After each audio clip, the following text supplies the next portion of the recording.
Hello, and thank you for choosing this clean, historical Western romance by Emma Ashwood. Before we begin, don't forget to hit that subscribe button. Your support allows us to keep sharing more wonderful stories for free. So grab a cozy spot, kick back, and let this story whisk you away to a different time and place. Enjoy. Copyright Emma Ashwood. Christmas on the Homestead by Emma Ashwood. Prologue. Jeremy Wilder was only 21 years of age when he limped his exhausted body home from Virginia and the Southern Territories of America after the Civil War. He returned to Montana, where he had enjoyed the life of a cowboy before he had gone to fight, hopeful to resume his old life.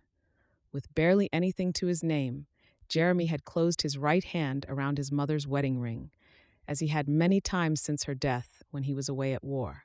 It had served so many times to comfort and strengthen him in times of need. His only other possessions on his return home were the trusty horse he had left in the care of a good friend, Jonathan, and the saddle and bridle that served as his riding tack. He retrieved them promptly, thanking his friend, and went on his way to begin his future. The war had taught many men different things, but for him, the main lesson had been that there had to be more to life than he had experienced so far. He enjoyed being a ranch hand, living in the ranch house, but he wanted more for himself, and he had a newfound confidence that he could achieve more than he had imagined before he went to war and became a man. He no longer wanted to herd other men's cattle and spend endless days in the saddle. "When I get home from here, I am going to start my own ranch," a fellow soldier, Thomas, had told Jeremy just days before he had taken a fatal bullet right in front of him. "I don't have the money or the property to do such a thing," Jeremy had replied glumly. The soldiers often talked of dreams for their future, giving them much-needed hope in what often felt like a hopeless situation. "That's the beauty," Thomas replied with a glint of delight in his eyes.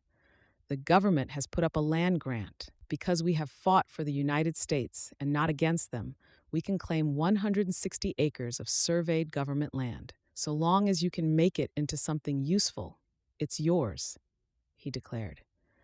This had intrigued Jeremy, and he had since spoken to many people about the possibility and found out more about the Homestead Act, which had been enacted during the Civil War in 1862. Any prospective homesteaders had to be 21 years or older. As such, he had become eligible just a few weeks after the Civil War had ended. Jeremy felt a strong desire to explore this further and thought it would not only be a great career prospect for him, but also be a good way to remember and respect the men who had died at war, still dreaming about just such a future. He wanted to do it for Thomas and the countless soldiers who never made it back to their old life and lost the chance to start a new one. He knew that homesteading was not easy. He knew that this would be a difficult life with no guarantee of success, but he was ready to work hard and create a good life for himself and his future family. He was not fearful of the sense of seclusion that was often experienced when starting out in this way. After being around many men throughout the war, day in and day out, he felt ready for some time alone. Jeremy was aware that homesteaders could be far removed from necessary supplies too, and so he was relieved to still have his horse and be able to travel to collect food and other supplies when needed. He had some money saved from the $13 payment a month, which he received in full when he returned from the war. He bought a cart with which to transport enough supplies to see him through some time so that he would not have to travel too often. Of course, there was much more to the homestead agreement than his comrade had mentioned, and from what he had originally thought. One of these was that he had to enter into an agreement to build himself a home and make other necessary improvements to the land. Jeremy also had to successfully cultivate the plot, grow crops, or raise cattle. It was to the latter of the two that he was most accustomed. The ruling said that when he had lived on the land for 5 years, he would be entitled to the property after the payment of just a nominal registration fee. He could also buy the title from the U.S. government at $1.25 per acre after just 6 months of living on the plot and after having made suitable improvements. Having fought as a Union soldier, Jeremy was able to deduct his time served from the residency requirements, which meant that he had become the title deed holder of his ranch in Montana. Chapter 1. 9 years had passed since Jeremy had returned from the war and made the decision to own his own homestead and settle on what would shortly become his own land. During that time, he began to build an impressive herd of cattle on his ranch, and this herd continued to grow over the years. His first mission was to capture wild Mustang horses that were roaming freely on his land, tame them, and sell them. The profits gained from the horses would go towards purchasing what was needed to build his house, as well as to buy more cattle for his ranch. At the center of the ranch, he built a ranch house that stood proudly, surrounded by the fields that stretched as far as the eye could see. It wasn't long before Jeremy had become known as the Horseman of the West, with an unquestionable gift for breaking horses quickly and swiftly. As a result, he was much in demand for his skills with horses. Due to the fact that he was a land-grant rancher, he was viewed on a local scale as among the lowest of the low by his neighbors. This he tried not to be bothered by since he worked hard at the job at hand. Despite his efforts to earn their trust and respect, his neighbors showed him little of either, if any at all, and he found himself in a constant battle with them every day as he tried to earn both. Jeremy worked hard and was determined not to let anything get in the way of building his ranch, in the same way he had helped other ranch owners before the war. He knew what he was doing, as he had been trained well when he was younger, and so he took on every endeavor with confidence, determination, and strength. When he built his 3-bedroom home, he faced one of the biggest challenges he had faced since the end of the Civil War. While Jeremy had had some experience with building while working on ranches in the past, he hadn't dealt with it to the extent it was necessary to start a project from scratch and see it through to the end. When it was finally completed, almost a year after he had taken ownership of the land, he often found himself just looking at what he had created, with the aid of his ranch hand workers, and thinking on his achievements. There was no doubt in his mind that his father would have been very proud of him. He knew that his mother would have loved the home he had created, but he was saddened that they would never see it. It seemed to be a distant dream that he would one day be able to fill the house with a family of his own, and that this would make his life complete. In his mind, he hoped that he would. He knew that he had plenty of love in his heart, and it would be a dream come true to have a family of his own, and to become as good a father to them as his father had been to him when he was small.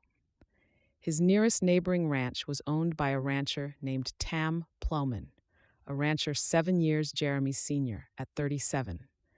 Tam was an angry and bitter man who had inherited his father's ranch as the second generation, but he wanted to expand it even further so that it would be even more extensive than it was already. The land Jeremy had been issued 9 years earlier adjoined Tam's ranch, and he had considered it to be his own before Jeremy legitimately earned it and legitimately took on the title deeds. It was obvious by Tam's behavior that he wanted to expand his own ranch by adding even more to his vast lands, and he made no attempt to hide the fact, even 9 years after Jeremy had moved to this ranch, that he wanted to take over Jeremy's ranch.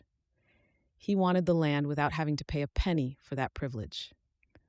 Tam's reputation in the neighborhood was highlighted by his aggressive actions towards other ranchers to force them off their land, but Jeremy had no intention to do so.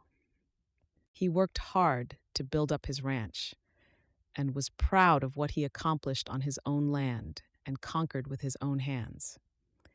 Jeremy tried to avoid Tam whenever and wherever possible, although his neighbor liked to drop in on him often to let him know what he thought he was doing wrong on his ranch and what he should do differently. Jeremy was always civil and as polite as could be, although his ranch hands were finding this behavior increasingly challenging. "I don't see why you don't just tell him to mind his own business," Jeremy's top ranch hand said to him only a few days earlier, after another episode of being told what he should be doing. "William, it really isn't worth the hassle," Jeremy had replied, although he had begun to wonder how much more he could take of the older man's comments. I am here for an easier life and don't want to make any enemies. Perhaps some of what Tam says is helpful, he suggested, to which William tutted and rolled his eyes before stomping off to the bunkhouse for dinner. Dinner in the bunkhouse was prepared every night by the youngest of the ranch hands, since Jeremy did not have a wife to cook for the men, as was often customary on ranches. Jeremy usually ate alone in the kitchen of his own home, rather than with the ranch hands in the bunkhouse. He felt bad for not being in a position to provide their meals and didn't want to share the food that they made. He did sometimes wonder if he should react in a different way towards Tam, and if he should be firmer with the more experienced rancher.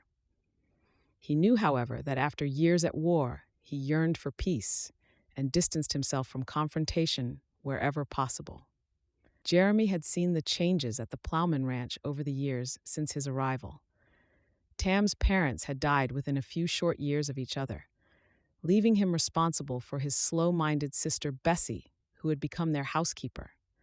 She often walked across the fields and climbed over the fence to visit Jeremy, who was always polite and courteous to the vulnerable young lady and made sure she got back home safely. Jeremy knew his neighbor did not like his sister visiting, but there was little either of them could do to deter Bessie. She would always find a way, which Jeremy had come to find quite amusing as she outwitted her brother time and again.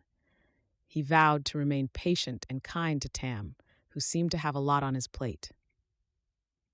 Chapter 2. Sally Crimp quickly pushed the publication into her purse and scurried away from the vendor, her head bowed low, eyes averted to the floor, eager to not be seen by any of the local townsfolk who she knew would gossip. She made her way back to her home, perhaps for the last time before the sale went through, she thought, pushing Benny in the buggy ahead of her.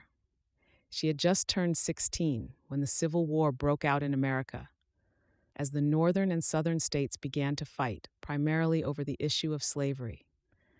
Sally had long had a sweetheart, Thomas Miller, whom she had grown up alongside, and it had always been expected that the pair would marry. Thomas went off to fight for the Unionists, being from the North and not aligning with Confederate views on slavery. She was left alone in Boston with her parents, who tried to reassure her constantly that Thomas would be all right and would come back to her safe and sound. But Sally had experienced many doubts during that time. She had always been close to her mother and father, and as their only child, they spoiled her with their time and affection. The Crimp family lived next door to the Miller household. Mrs. Miller, Thomas's mother, had been alone since the death of their father a few years before the outbreak of the Civil War. Thomas had 4 sisters and 2 brothers, and the two families' homes could not have been more different. Hers was quiet and calm, whilst his was constantly busy and vibrant. Thomas and Sally had spent many hours together, talking on the lawn between the houses, and as they got older, they knew they had feelings for each other, in line with their parents' expectations.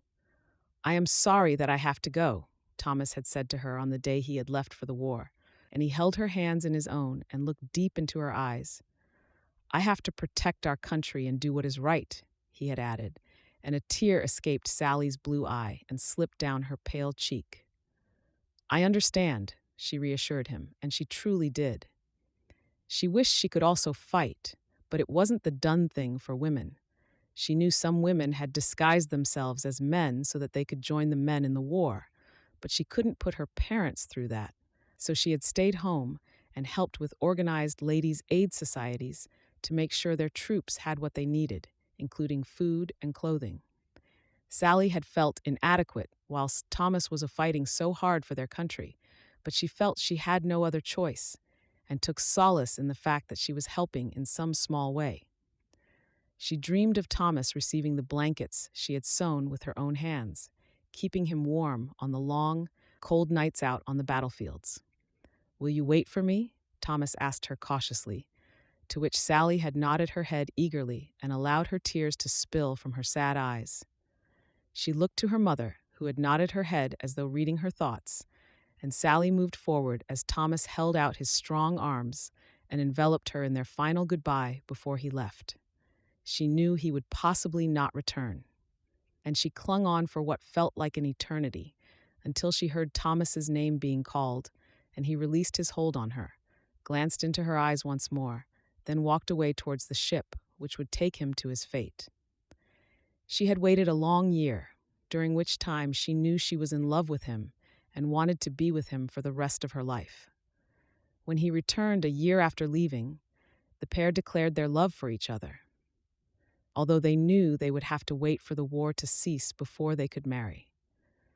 The devastating war finally ended in 1865, when Sally was 20 and he was 24 years of age. Simpercent. They married as soon as possible, and Sally moved into the Miller household, taking over some of the chores from her mother-in-law to work harmoniously together. She felt lucky that she had remained so close to her own parents, as she still got to see them every day, and both families spent a lot of time together. Thomas had returned to his job in the bank when the war ended, and Sally had hoped it might help ease his mind. He had returned a different man to the one who had left in 1861. The man who had once had so much hope and dreams for the future had come back as a shell of that man, traumatized by what he had seen on the battlefields. Sally still loved him, of course, and promised and reassured him that she would be by his side forever, while she nursed him through bad dreams in the night and calmed him when his body began to shake involuntarily in the day. Since they married in 1865, they had settled into a routine, with Thomas going to work every day while she looked after their home and his siblings alongside his mother. 2 years later, they were blessed to discover they were having a child, but this happiness was cut short 2 months before the baby was born, when Sally's mother and father died in a carriage accident due to adverse weather. Sally had been devastated, and the last 2 months of her pregnancy had gone by slowly, as her grief encompassed her every thought. She had no other family that she knew of, and it was a small gathering as they said their final farewells at the funeral of her parents. They buried them on the Miller's land, as the Crimp home was to be sold, so at least she had the comfort that they would remain with her. However, in reality, seeing the mound under which they had been laid to rest broke her heart each and every time. In late 1867, she and Thomas were blessed with the birth of a baby boy, whom they named Benjamin, and shortened affectionately to Benny, as Benjamin had been her father's middle name. Sally suffered complications during the long delivery, but eventually their boy came into the world and they both loved him at once. Benny was born with polio, and the doctor warned that he would most likely never walk due to the deformation of his limbs. It was a lot for Sally and Thomas to take in, especially so soon after her parents' death, but they focused on the positives. Benny was a delightful and happy baby who brought them so much joy and exceeded expectations by crawling as he should have at just over 7 months of age. As he grew, he mastered walking with the use of a stick and was able to get around more independently than they could ever have expected. Shortly after Benny's 6th birthday, Thomas had become unwell, with a high fever, a severely sore throat, and swelling of the neck area. When he experienced difficulty breathing, Sally called for the doctor, and they received the devastating news that Thomas had diphtheria.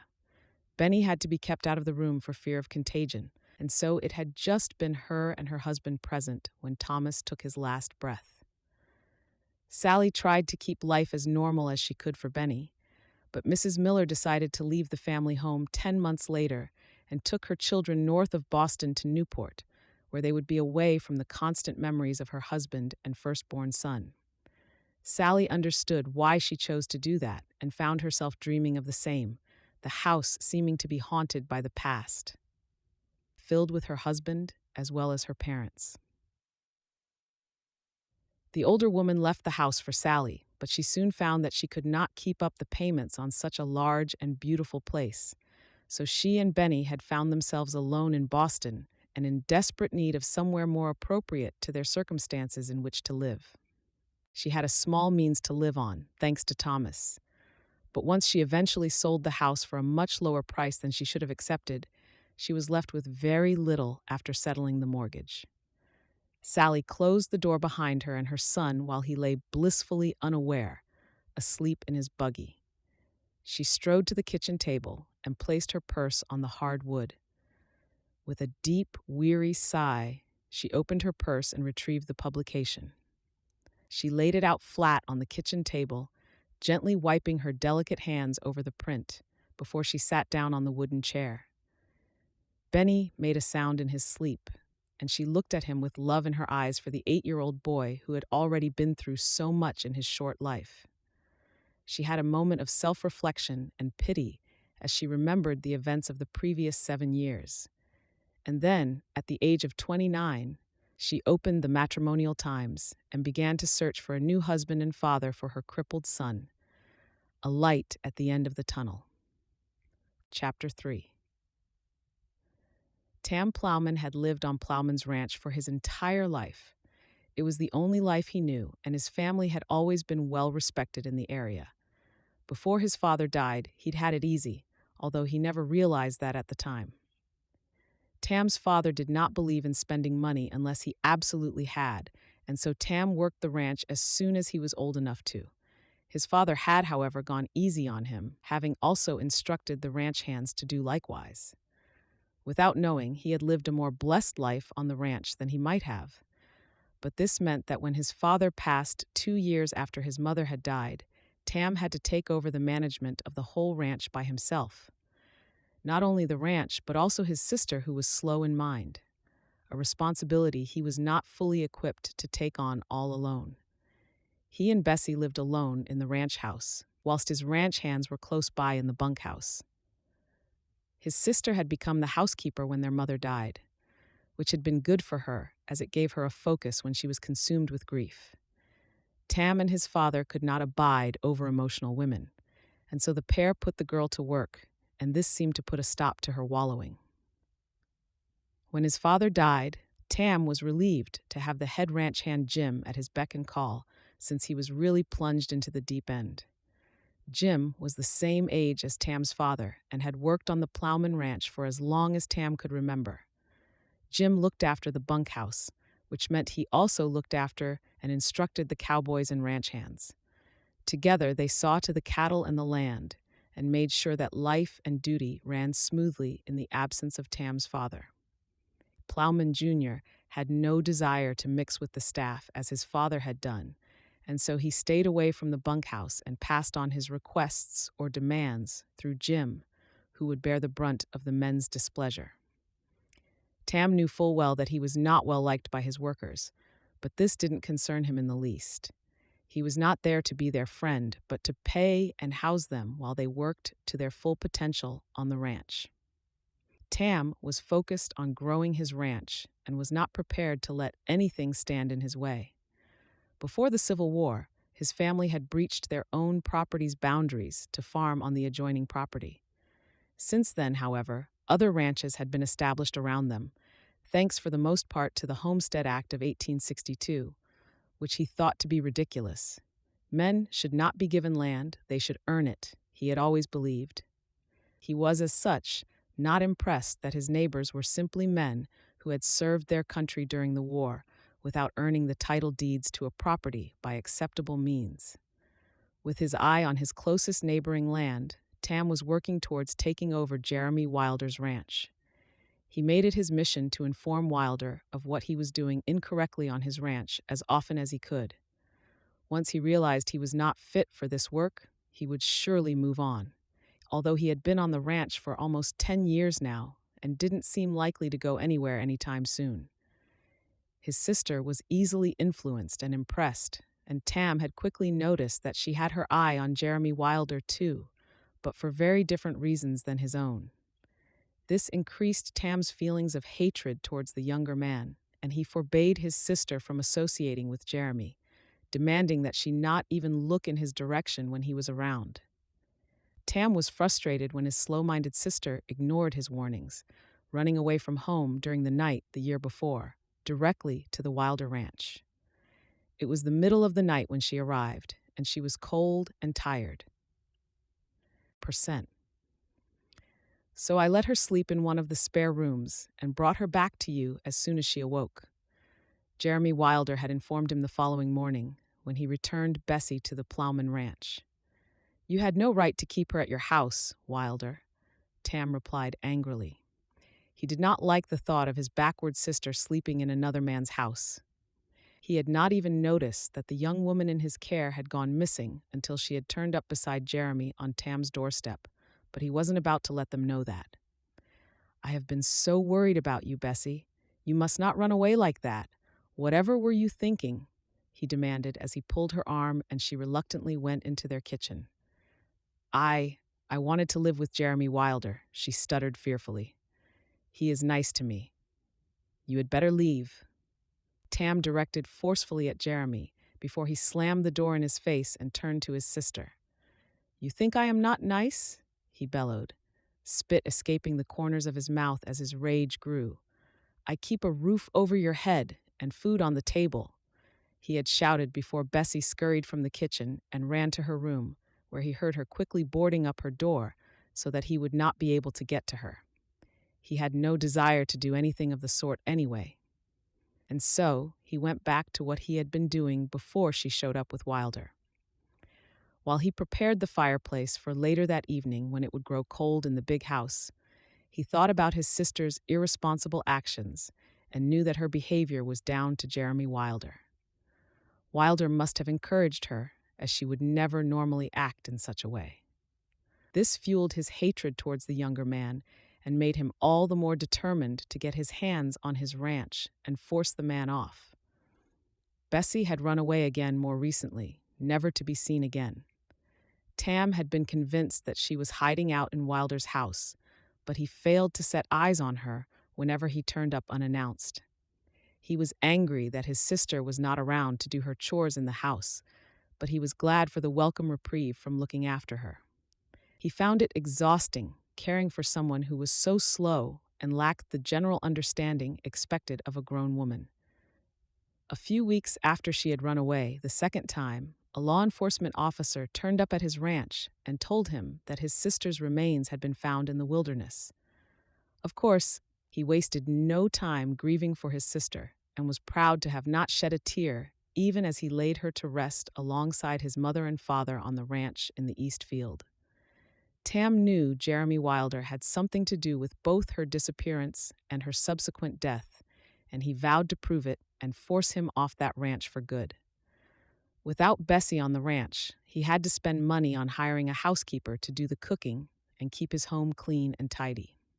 He begrudged paying for this, but could see no other choice now that his sister was no longer around to keep the house. Heaven knows he was not up to the task of running the homestead on his own, having no idea what needed to be done and being far too busy running his ranch. Late one night, as he sat alone on his veranda, he glanced out across his vast lands and thought bitterly about the amount of money he was paying each month to the housekeeper, who wasn't even doing the work to the same high standard as his backward sister. He decided something needed to change, and then he had the great idea to advertise in the Matrimonial Times for a mail-order bride. He had never really seen the point in taking a wife, as he had no interest in having children, but at least a wife would have to work in the house for free. A wife would therefore save him money while ensuring that his home was clean and that he was kept well fed. And the only cost he would incur would be the 25 cents required to place the advertisement. The following day, he went into town and placed his advertisement, confident that he would soon be snatched up, as he knew he was a catch for any woman. Chapter 4. Sally had written to 3 advertisers without having received a response from any of them. She knew the American postal system was slow, and she was unsure of the length of time it would take for the letters to be received and returned. Being impatient, she decided to buy the next edition of the Matrimonial Times in the hope that she might find other men with whom to correspond in the meantime. Keeping her options open, she believed, was wise in order to make sure that she could extricate herself as best as possible and as quickly as possible from her current situation. As she had done a month earlier, she sat at her kitchen table and ironed out the publication with her hand, ensuring that the edges were flat before she turned the pages and scanned the advertisement section. As she viewed some of the advertisements from the previous months, She realized that some men must have been unsuccessful in their bids and had to place their advertisements again. As sad as she felt for them, she considered the possibility of a good reason why they had not been contacted and decided to move on and look for new prospects instead. It wasn't long before she began to feel her heart racing as she read one particular advertisement that stood out to her. In his 37th year, this bachelor from Montana is well educated, successful, and of good moral character, and born and raised in Montana. He would like to marry a capable, reliable, and hardworking woman, either a spinster or a widow. He owns a successful and busy ranch with vast acreage and buildings, and is from a family with a respectable reputation. Although she thought she was not particularly picky about the advertiser she wanted to marry, she preferred one of strong morals who was willing to work hard for his family, as this man should be if he owned his own extensive ranch, she supposed. There was something appealing about the idea of living in Montana, and the further away from home, the better it would be for her. At the far side of the kitchen was a cabinet attached to the wall, which Sally hastened towards. She extricated a pen, ink, and paper from inside the cabinet and closed the door securely to return to her place at the table. She at once wrote her response to the advertisement that had caught her eye and which she had found so interesting. Mr. Ploughman, my attention was attracted by your advertisement in the Matrimonial Times, especially since I'm keen to meet someone who is of a high moral character, and I must admit to being very impressed. As a 29-year-old female living in Boston, I have always aspired to visit Montana someday, although this has not been a possibility as of yet. I have never lived on a ranch, but I am quite certain that I would enjoy the lifestyle that it affords, as I am strong, capable, hardworking, and reliable, and I would be a great asset to a farmstead. I learn quickly, so I am confident that I would be able to adapt to ranch life with relative ease. Having been recently widowed, T can assure you that I know how to run a home. It would be nice to hear more about the ranch and how it is run so that I could better understand your life in Montana. Thank you very much for your time, and I hope to hear from you soon. Kindest wishes, Sally Crimp. As soon as the paper was folded, she sealed it with the blue wax that she had bought a month earlier, making sure it would remain sealed and would not open during mailing. As she took the last sips of the coffee that she had made herself earlier, Sally stood up and walked to the sink, where she emptied and placed her cup without washing it. She would get it done when she returned. She could hear her son moving around upstairs, so he must have awoken from his morning sleep. "Hello there, young man," Sally declared affectionately as she opened his bedroom door and stepped inside. A huge smile appeared on the small face of the 8-year-old child as he greeted her.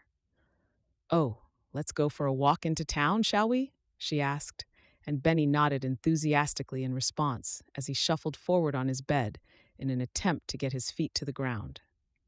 Sally picked up her son's walking stick and handed it to him, and the boy was soon on his feet and heading to the bathroom. "I will wait for you out at the front. It is a lovely day, so I don't think you will need to wear a jacket," she called back to her son.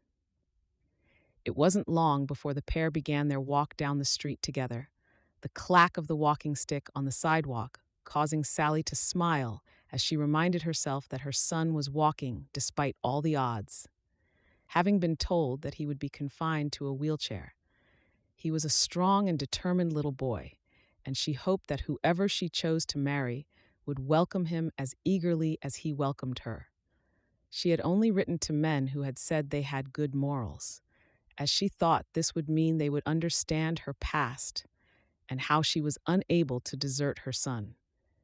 While they walked, they chatted with ease about what they had done recently and the activities they had been involved in. He was fond of telling his mother about all that he had learned at school.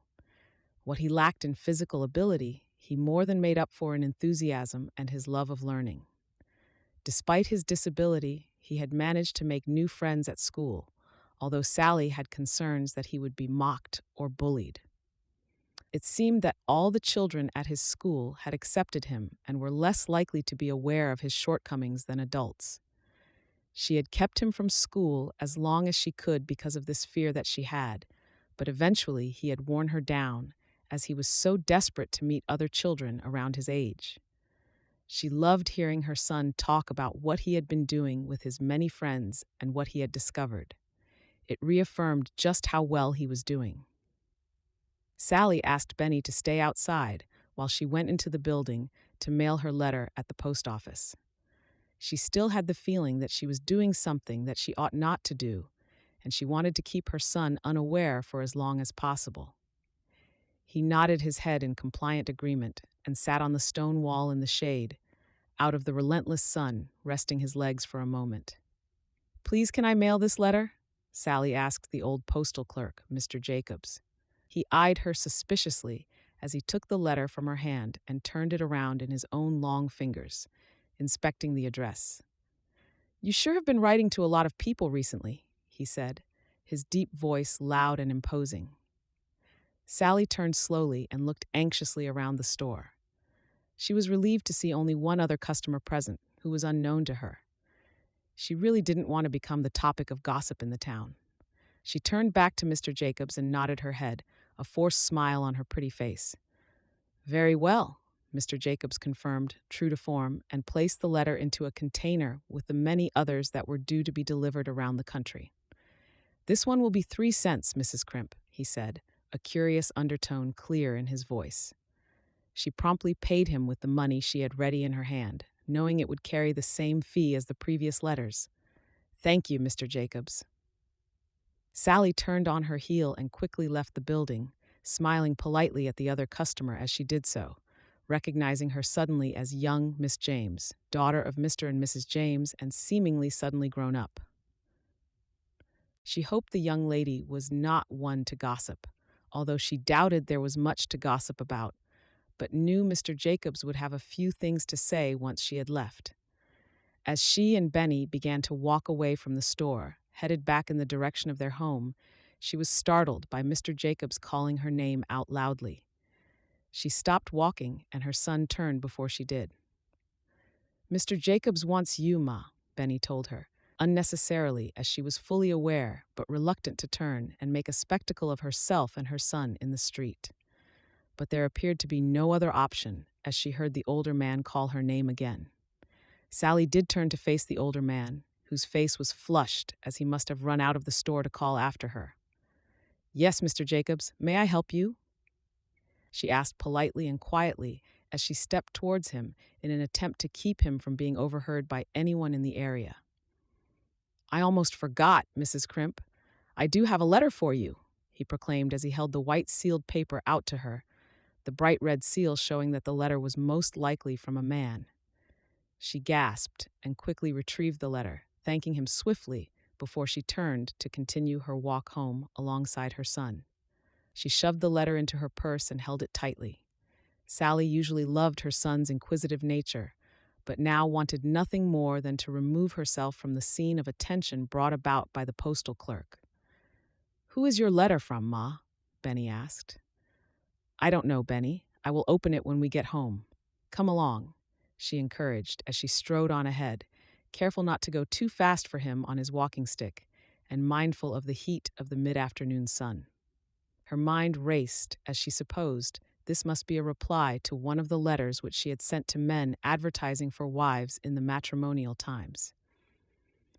When she finally returned to the safety of their home, Sally leaned her body against the closed door, eager to keep the world and its attitude outside where it belonged. Benny had long forgotten about the letter and was eager to go off and play in his room, which his mother encouraged wholeheartedly so that she could have a moment alone to read her letter in private. She placed the paper on the wooden table in the kitchen, strode across to the stove, and put on a fresh pot of coffee. A few moments later, she took her coffee-filled cup to the table and placed it down in the center, away from the letter so as not to risk spilling on it. Sally inspected the handwriting on the front, impressed by the cursive style. With a deep breath, she carefully unsealed the wax and opened the sheet of paper, again admiring the handwriting before she began to read. "To Mrs. Crimp, thank you for your letter in response to my advertisement. I too enjoyed reading your correspondence. Thank you for taking the time to write to me. I do apologize for not replying sooner, but I thought it only right to contact you as soon as I was able. My situation has changed quite considerably since I placed the advertisement, and I now find myself in a situation where my mother and sister are living in my home and are therefore taking care of the home and my children. I no longer need to take a wife. I am sorry to inform you. I didn't want you to be waiting too long for a response, so I hope it was right for me to write to you with this update. I wish you luck for your future happiness, and am sure you will soon find a suitable husband. Mr. Arthur, Ohio. Sally read his letter again, relieved that it was not going to be a factor of confusion since she had opted to begin her most recent correspondence with a new advertiser, but painfully aware nonetheless that one option had suddenly been taken away from her. She did appreciate him letting her know, though, as waiting for responses was quite disconcerting.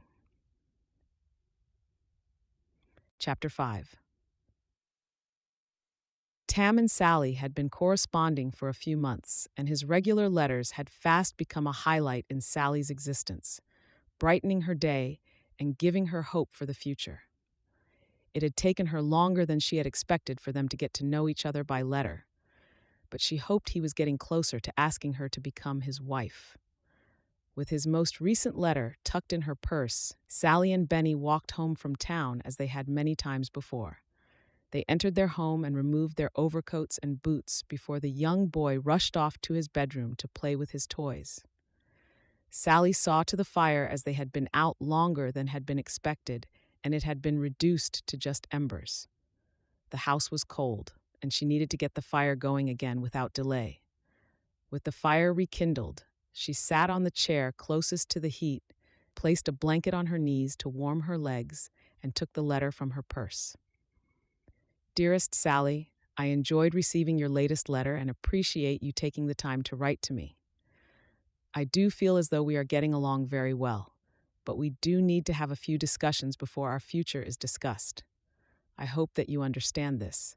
We have not yet mentioned children in our letters, which gives me much hope that it is not an issue of contention for you. I do not have time for children. They serve little purpose for me, and I find I am far too busy to bother with them at all. I believe we would have a happier marriage, just the two of us, with no distractions from the ranch and the home. I trust this is also acceptable to you. Sally held her breath as she read Tam's words. She had not had the opportunity to tell him about Benny, her own son, and now he was outright saying that he would not like children in his home. By not answering any further advertisements, and not having had a response from the previous two men to whom she had written, she had reduced her options significantly. She wondered what she should do in response to this revelation. Sally had found the man to be forthright and open in all that he said, and she liked that about him, although he did sometimes come across as a little harsh. She supposed that was likely because it was in a letter and not in person. She read the rest of his letter, which included much small talk about what he had been doing on the ranch. Again and again, she returned to the section about his harsh views on children, and she considered what she should do. Her money was all but gone, and she knew she needed to secure a home for herself and her son before Christmas, or they could face being without one entirely. Sally decided not to mention Benny to him, choosing instead to rather evade his question. Surely, by the time he proposes and we travel all the way to Montana, he won't be able to resist my adorable son, she told herself, confident that no man would turn away a young boy as vulnerable as her son. Especially not a man who claimed to be of sound moral character, as he had written in his advertisement. She had to trust that he would be the kind of man who would take pity, and he surely couldn't expect her to leave her son. As Sally had many times before over the previous few months, she arose from her seat, retrieved her paper, pen, and ink from the cabinet, and sat at the table to write her reply. Dear Tam, thank you for your letter. I agree it has been really good getting to know you through our letters, and I understand your feelings completely. You work hard, as I would, and priorities must be put in place. Sally was careful not to actually agree with him, but to acknowledge his feelings and words. She knew that to mention Benny to him would be to end this relationship, and she did not want to risk that after putting so much time and effort into getting to know him. It sounds as though you have been experiencing a busy time on the ranch, and I can understand your mention that it will only be getting busier over the winter months. It has become cold here now, but I imagine that the temperatures must be much lower there. When do you normally expect your first snowfall? I bet it looks magical over the open fields, although I realize it must present many challenges for you with the cattle. Ma, what's for dinner? Asked Benny as he stumbled through the door, his walking stick nowhere to be seen, but a huge smile on his handsome little face. Where is your walking stick, young man? She asked him as she shook her head, and his smile grew even wider, a mischievous look in his eyes. Don't hurt yourself without it, she reminded him, as he often liked to challenge himself by getting around the house without his stick. The last thing they needed at this time was for him to be injured. I won't, he exclaimed happily as he clambered onto the chair opposite her, and she signed off on her letter and quickly folded it. Benny was learning to read, and she didn't want to confuse him by allowing him to read any of what she had written. I thought we could have vegetable soup. Will you help me cut up the carrots? She asked, knowing as she did that he liked to get involved in the food preparation as he was developing his independence. He clapped his hands in agreement, and Sally stood and gathered what he needed, laying it in front of him on the table, as she had many times before. Benny began peeling and chopping the carrots, while Sally sealed the letter with her wax stamp and popped it into her purse. They would take the walk into town the following day, so that she could mail it in the hopes that she would hear from Tam within a few weeks. Chapter 6. Dearest Sally, thank you again for your most recent letters. I truly do enjoy reading what you have to say, and I am so pleased that we are of the same mind on these matters. Life has been such that it has led to some delay in my replying to you, unfortunately. Please accept my apologies. I had some arrangements to make on top of running the ranch. Sally held her breath as she realized Tam thought her lack of comment on the subject of having children meant that she was complicit with his own ideas. The time has come, I believe, for me to ask you to travel to Montana and to become my wife. I understand it will take you some time to tie up loose ends in Boston, so I propose you travel here in the second week of December. I have enclosed a train ticket for your journey on the 14th of December, and I will be at the platform to collect you personally on your arrival on the 21st of December.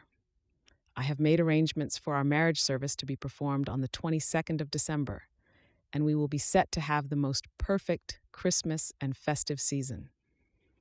I trust you will be agreeable to these arrangements, but will look forward to receiving your response in due course.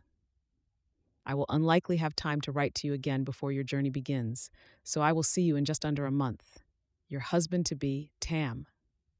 She felt her eyes fill with tears as she digested the contents of his letter. He had finally proposed to her, and she was set to get the new life for which she had hoped. But her fears regarding Benny were immense. Tam had made it abundantly clear that he would not welcome children onto his ranch. She could only hope and pray that he would change his mind when he met her wonderful son. The timing worked well for her, as she would certainly be very low on funds by the time her journey started and would need to leave their home regardless. She needed to ensure she would have enough money to purchase a ticket for Benny. She had, however, made allowance for this cost by squirreling a little money aside each week. She knew her own ticket would cost $41.70 and that children could travel for half of that price. Placing the letter on the cold table, she rose from her chair and retrieved all that she would need to pen her reply. She wanted to get a message to Tam straight away that she would indeed travel to him on the proposed date to become his wife. She wrote quickly, without even making herself a cup of coffee before sitting down to write. There was not much to be said, and so her letter was direct and to the point. She folded the sheet of writing paper, sealed it, and placed it in the center of the table. Sally then stood to go to her bedroom, checking in on Benny as she passed his room, to see him happily at play with the wooden train set that his father had made for him. She found the jar under her bed and tipped the money onto her blanket. "Can I have some?" Benny asked, his voice full of excitement, having been distracted from play by the sound of the coins falling from the jar. His eyes widened as he spotted the money on the bed, and she couldn't help but smile, knowing that he could be so easily excited. As she sat on the side of the bed, careful not to let any money drop to the floor, Sally patted the mattress, encouraging her son to sit with her. He did so, his eyes on the small mound of money at all times. The money lay well within his reach, and his little fingers crept towards it. She laughed playfully at him. "You can't have it, but we are going to count it and then use it for something very exciting. How would you like to go on a journey on a train?" she asked him cautiously, as she had no idea how he would respond. "Yes," he exclaimed excitedly. He had never been on a train before, but they had been into town and watched the locomotives steam their way out of the station on too many occasions to count, and she knew how he loved them. "When can we go? I can't wait to tell Joseph all about it when we get back." "We will go in a few weeks, but it is even more exciting as we will not be coming back here. We will live somewhere else." "In a place called Montana," she replied, hopeful that his enthusiasm would remain. "Hooray!" he shouted, caught up in his mother's excitement. He stopped and thought for a moment and then added, "But how will I tell Joseph and my other friends about it? How will I see them? Will I still go to school?" His wide, now sad eyes searched her own as she prepared to break his heart and rip him from everything he knew. "You won't go to the same school, but you will go to a new school and make lots of new friends in Montana." Sally reassured, but his face dropped and tears filled his little blue eyes. "But we can write to Joseph and any of your other friends, and they can write to you. It will be a great way to stay in touch, and we can visit them if we ever come back this way." She smiled and patted her lap, which led to him promptly jumping onto her knee, and he hugged her tightly around her neck. After a few moments, she released her tight squeeze on Benny and moved him back onto the side of her bed. She asked if he would like to help her count the money, which they did together, and she was relieved to find that they had more than enough to pay for Benny's train ticket. "Tomorrow, we will walk into town in the morning and buy your train ticket, and then we can start to get ready. We will need to leave some of our things behind because we need to be able to carry whatever we take with us, you see," she informed him. But when she noticed his fearful little expression, she added, "But we will take all of your favorite things, and we have plenty of time to get ready, so try not to worry about that. It is going to be so exciting. We will be on a train for almost a whole week." He cheered at this revelation, and her heart soared, knowing that he would enjoy the journey, even if it meant having to leave all of his friends. Chapter 7. Benny had so enjoyed the journey by train, and he was reluctant to disembark now that they were nearing their platform in Montana. Sally could understand his apprehension, as the same feeling took hold of her, and she was overwhelmed by a fresh wave of worry during their final minutes on the train that had become a place of comfort for them. "What if we don't like it here? What if the people are not very nice?" Benny asked her. She looked down at him as he buttoned his thick overcoat up and prepared to disembark. His soft blue eyes brimmed with tears, and she was so tempted to stay on the train and see where it took them next. But she had a new life waiting for them, and it was surely going to be a better one than the one they had left. She finished fastening her own coat and then bent down so that she was face to face with her son. "I think it is going to be purely magical here. Wait until you see the ranch. It goes on forever. So much space for you to play," she reminded him yet again.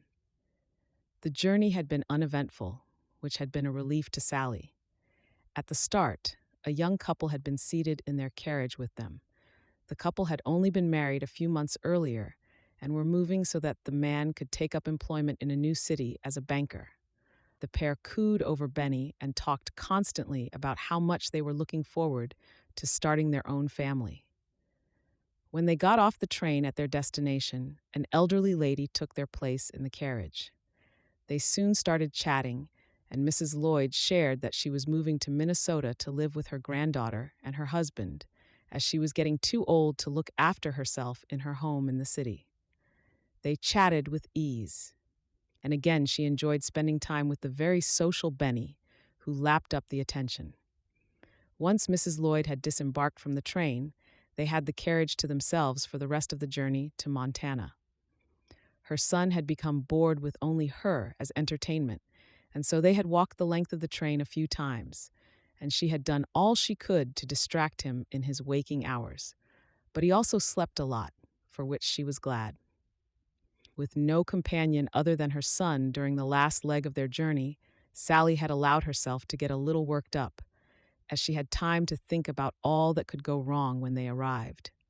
She hoped and prayed that Tam was a man of his word, with upstanding morals that would prevent him from turning her and her son away.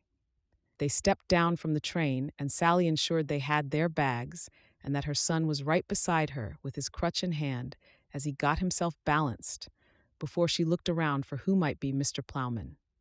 Many men were standing around waiting for people to get off the train, but no one seemed to pay her any attention. She felt Benny reach up and hold her hand in his own tiny one, and knew he was nervous, as was she. Her eyes searched the crowd frantically, while she tried hard to keep a calm exterior for the sake of her son and those around her. People began to leave the platform with their newly reunited loved ones, all keen to move on. Sally spotted a wooden bench nearby.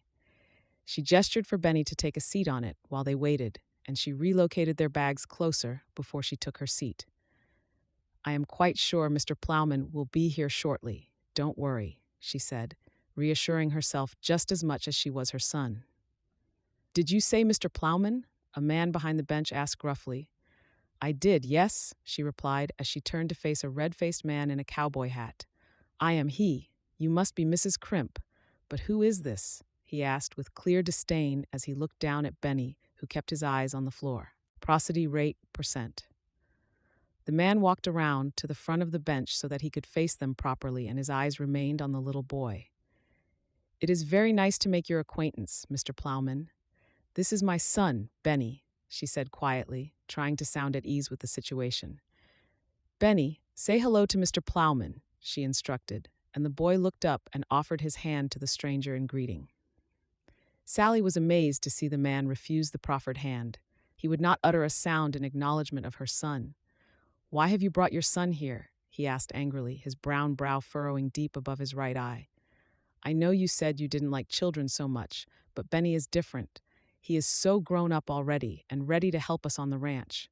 You will not even notice he is there," she assured him desperately, as her hope began to wane. "No, absolutely not. This is not what I agreed to.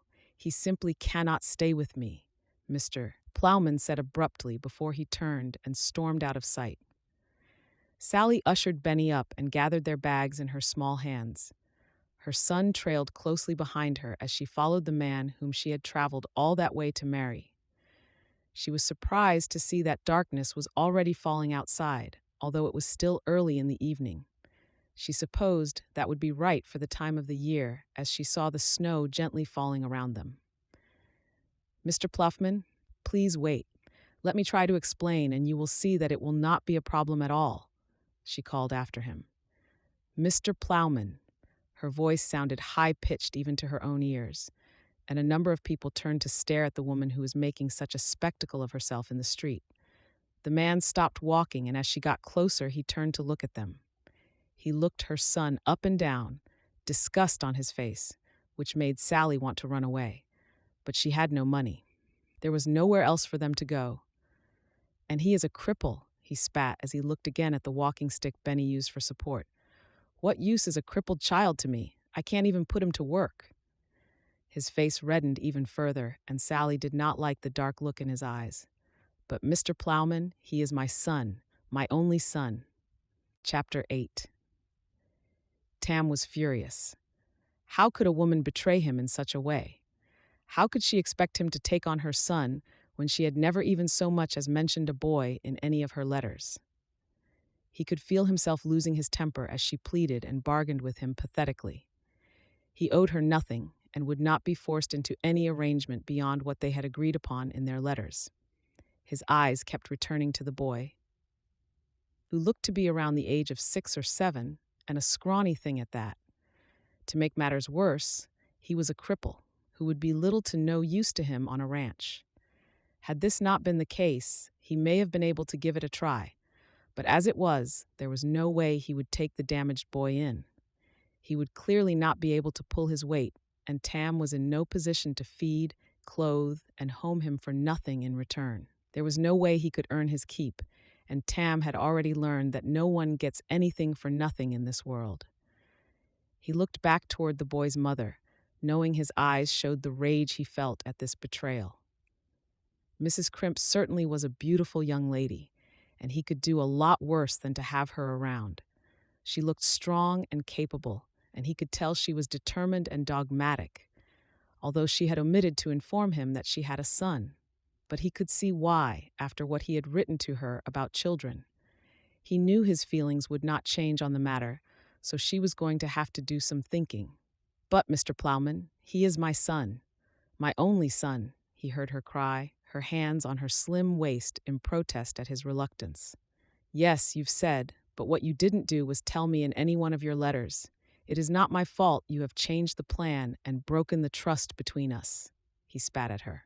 Her long brown hair flowed down her back in ringlets, and he couldn't help but wonder what it might be like to run his fingers through it. She really was a very pretty woman. "I am sorry," she said quietly, and averted her eyes to the floor. He liked the fact that she could be submissive, as so far he had only seen proof of her being quite troublesome. "That's more like it," he stated, pleased with the change in her demeanor and feeling as though he was back in control again. "Please allow him to stay, Mr. Ploughman. I promise we will be no trouble at all," she begged. "Out of the question," he declared gruffly, and finally, "You can stay, but the boy must go." He stared at her as she gawped up at him, her brown eyes flooded with tears before they escaped and slipped down her pale cheeks, falling from her delicate chin. "But how can I stay without my boy? What do you expect me to do with Benny?" she asked in disbelief, having clearly traveled all that way, thinking he would be a pushover. "That is of no interest to me." "Can he at least stay the night with me so I can think about what to do? I can't just leave him out on the streets," she declared. "He has never even left Boston before this journey." The young boy beside her huddled into her and looked even more pathetic and weak than he had before, thought Tam. He took a moment to think about it as he stared from one to the other, and they both expected a response. "Very well," he finally agreed, with his own agenda in mind. "I had asked my current housekeeper to stay the night by way of chaperone, as we are not due to marry until tomorrow. But I will send her away and not need to pay her now that we will have another companion. He will have to sleep in the same room as you." He watched as she nodded eagerly. Tam wondered if the woman seriously thought he was going to change his mind and allow the cripple to stay. She didn't know him very well at all, if that was the case. He was not a man to go back on his word. He turned and walked away from the pair, allowing them to manage their own luggage for the short walk to his horse and cart. "Come on," he called when he got to his horse and realized they had not even attempted to follow. They quickly picked up their things and scurried across to him. Tam threw their luggage into the back of the wagon and then stalked around to the front to take his seat. He felt the cart move as Sally helped her son up into the cart and then pulled herself in. They traveled in silence for the 45-minute ride back to his ranch. Occasionally, he heard the boy make a sound as he saw something of interest to him, but his mother shushed him, which Tam was glad about. He had no wish for a child to be making noises while he was concentrating on getting them all safely to the ranch house along the snowy tracks. He pulled the horse to a stop when they reached the porch of his ranch house. He supposed he shouldn't let a lady try to get down from the cart in the snow without help, so he quickly went around and offered her a hand, but he then stepped back and let her struggle to get her child down by herself.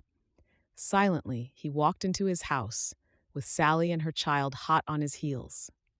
He went through the kitchen, down the corridor, and up the stairs, leading them straight to the bedroom they would share. He knocked on the door and opened it when his housekeeper called out that he could. Mrs. Cole, this is Mrs. Crimp. Please show her around and make her comfortable. I will get her bags and bring them up, he instructed. And then you are free to go. He saw the 50-year-old's confusion on her aging face and expanded. She brought her crippled son, so we won't be alone in the house. He disliked having to give people reasons for his actions. It was nobody's business but his own what he did in his own home, but he knew how fast gossip spread in this area, and it was not worth besmirching his family name by not going about things in the proper manner before they were married. Tam ushered his bride-to-be into the room and then pushed his way past the boy impatiently so he could collect the luggage they had brought. "Get out of the way, boy," he shouted. He glared back into the room at the boy's mother, who rushed to his protection as though the child could not even bear being shouted at. He was clearly going to be a problem, and he would absolutely not let the boy stay. He must go the following day, before or after the wedding service. He cared not whether the boy was in attendance, but he would not sleep a second night in his home. Chapter 9. Sally felt a chill go down her spine as she saw the way Mr. Ploughman shouted at her and pushed past her son outside the bedroom door. The man had clearly understated his dislike of children in his letters, as he seemed to visibly hate them. "I can't believe you brought a child into this house, ma'am," said Mrs. Cole, her eyes wide as she surveyed the scene and knew her employer was out of earshot. "Mr. Ploughman sure dislikes children." "I thought he might change his mind once he met him," Sally tried to explain, but her words sounded weak and uncertain. She felt the tears begin to roll down her cheeks as her little boy ran into her arms and clung to her. Mrs. Cole shook her head sadly. "I am afraid Mr. Ploughman is not the type of man who will change his mind, Mrs. Crimp. This is not a place that is safe to keep a young un." "Please call me Sally." "No point in pleasantries, ma'am. As soon as you are married tomorrow, I am out of a job," Mrs. Cole stated with a sad look on her face. She must have noticed Sally's confusion as she added, "Mr. Ploughman said you will be taking over all my duties from the moment you are wed." "Oh goodness, I had no idea he was to let you go. I am so sorry," she cried in response, ashamed to have taken the woman's livelihood. "Fear not, Mrs. Crimp. I will miss the money until I get another job, but I will not miss the company," she stated honestly. "My apologies. I say too much sometimes. I am sure he will be fine for you as a husband." Sally felt her stomach do somersaults as she realized how disliked the man was whom she was about to marry. What happened to the good morals he had promised in his advertisement and his later letters, she wondered. He had not shown any evidence of that so far. "Now, I need to stop chattering. I never learn. Let me show you around," Mrs. Cole said kindly. "Do you want to wait here, young man?" she asked Benny, who nodded eagerly, clearly not wanting to come into contact with Tam again. Sally removed him from her embrace and suggested he sit on the chair by the window so that he could look out at the views. They were undeniably beautiful, especially with the freshly fallen snow. She thought it was sure to cheer him up, at least a little. After a quick tour of the house, Mrs. Cole led Sally out onto the front porch and pointed at the scattered barns and outbuildings on the Ploughman grounds, informing her of their role. It was dark and difficult to discern the homestead before her, but Sally got the general idea and could see some lights in the near distance. She hadn't realized from Tam's letters that it was such a thriving ranch, but now that she knew there were over 30 ranch hands between the two bunkhouses, she had a good idea of how well the place was doing. He had always maintained it was successful, but she had no idea to what degree. "Mr. Ploughman must be good to the ranch hands if he has so many," Sally whispered to Mrs. Cole, who looked around anxiously before replying quietly. "He has a head ranch hand, Jim, who has been here for as long as Mr. Ploughman has been alive. He is a good man and worked for the late Mr. Ploughman, and he basically runs this place, no matter what else you are told. But be careful of Buster. He is not to be trusted." She gave her a knowing look and then walked back into the house. Sally stayed outside for a moment longer, eager to get some fresh air after being cooped up on the train for so long. A few minutes later, Mrs. Cole returned, her bag in hand as she was on her way home for the night. "I will be back before 7 in the morning," so that we can get everything sorted for your wedding, and I can show you all that needs to be done in the house before I leave you to it," she said kindly. "Naar laat men sit in front." "I do wish you didn't have to leave so soon," Sally said earnestly. "Me too, but Mr. Ploughman likes to save money where he can. I should get back up to your son if I were you. He doesn't seem so happy up there," she added, carefully taking the steps off the porch and making her way down the track. Sally didn't know where the older woman lived, but she guessed it must be within walking distance, as there was no sign of a horse and cart waiting to carry her, nor had Tam offered to take her home. She watched as the older woman walked away carefully until she turned the corner and went out of sight. It sure was beautiful with the fresh snow on the ground, but Sally wouldn't like to be walking any distance in it. It was getting late, and Sally suddenly felt exhausted after the turn of events of the day. Just before she turned to head into the house, she thought she heard people talking. She froze to the spot and listened carefully. The snow surrounding them made the night silent, so the voices drifted to her, and she could hear them clearly. "Well, if she doesn't figure out how to get rid of him tomorrow, then I will get rid of him, no problem. That boy will not spend a second night in my home," she heard the voice of the man she was due to marry the very next day. "Let me know if you need any help, sir. I can drive him someplace if you need me to," another man's deep voice responded. "Thanks, Buster. I know I can rely on you, but if I get rid of him, he won't be needing a lift." Tam laughed heartily at his own joke, as Sally's heart started to race in her chest at the inference of what he might do to her son. She didn't hear if the ranch hand Buster replied, but she could hear footsteps headed her way. So she quickly and silently went into the house and closed the door behind her. Back in the room that she had been given to sleep in that night, she went straight to Benny and held him tight. He wept, and she could feel him trembling with fear. "Wait one moment," she said quietly to her son as she let him go and went back to the door. "We are going to sleep now," she called down the stairs. She heard a grunt of acknowledgement and closed the door behind her. As quietly as she could, she pulled the dresser across the threshold, barring any entrance through the doorway. She wanted Benny to feel safe and thought this would be the only way whilst they were still in this house. When she turned back to face him, he gave a small smile and began to noticeably relax. They sat together on the single bed, legs crossed and facing each other so that they could speak quietly. "Why does that man not like me?" Benny asked innocently, his eyes bright from the tears he had shed. "I don't think that man likes many people, so don't you worry," she tried to reassure.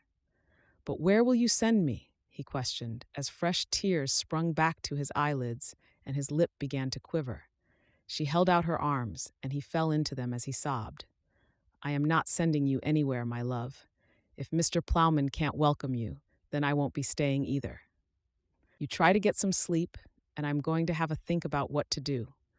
But don't you worry, I would never leave you," she assured him. Benny made himself comfortable on the bed, with his head on his mother's knee, and was soon sleeping soundly, exhausted after the journey and the emotional few hours he had suffered in their new home. Sally wondered about her possible options. She knew no one in the area other than Mrs. Cole, who had left for the day. And she didn't even know where she lived, so couldn't seek her out to ask her for help. She had very little money, certainly not enough to take the train back to Boston, and there would be no train anyway for a good many days. Besides, she had nothing for her in Boston, and they would have nowhere to go. She knew they didn't have a few days, and that she would have no time in which to win Tam over. She nonetheless doubted that she could, even if she did have time on her side. Mr. Ploughman was not going to change his mind, and she believed he would kill her son if he had the chance. She knew from what he had said to the ranch hand that he could be a dangerous man. She considered that she could go to Jim, the head ranch hand, as Mrs. Cole had said he was a good man. But Sally didn't know whether he would have to report her directly to Tam. It sounded as though he was a loyal man, and she didn't want to jeopardize that, so she couldn't risk going to him. She felt desperation at her situation and blamed herself for trusting that Mr. Ploughman would be an honorable and good man. She knew she should have told him about Benny from the beginning, but what kind of man would be so uncaring towards an innocent child, she wondered. There was a sound outside her bedroom, and she held her breath, praying that he wouldn't try to enter the room. She heard him take the last few steps of the stairs, breathe deeply, and walk past her room, closing his own bedroom door loudly, making no effort to be politely quiet out of respect for his guests. Sally remained silent as she stroked her son's light brown hair and watched him sleep soundly. After what felt like an eternity to Sally, but could have in reality only been around 15 minutes, she could hear Tam snoring loudly from his bedroom across the corridor. Without making a sound, she shook her son gently to awaken him, gestured for him to remain quiet, and indicated they should get off the bed. They were both still fully clothed, which made her plan more straightforward. Sally scurried over to the big window in the bedroom and slowly eased it open. She looked outside to what lay below them. As she had expected, the porch was covered and looked to be sturdy. Below them, the wooden frame over the porch seemed to offer sections of convenient footholds that she could take advantage of. "We are going to get our warm coats and boots on and escape out of the window, Benny. But we are going to have to be as quiet as we can be so that he doesn't hear us." She noticed the terror on his face, and she reassured him quickly.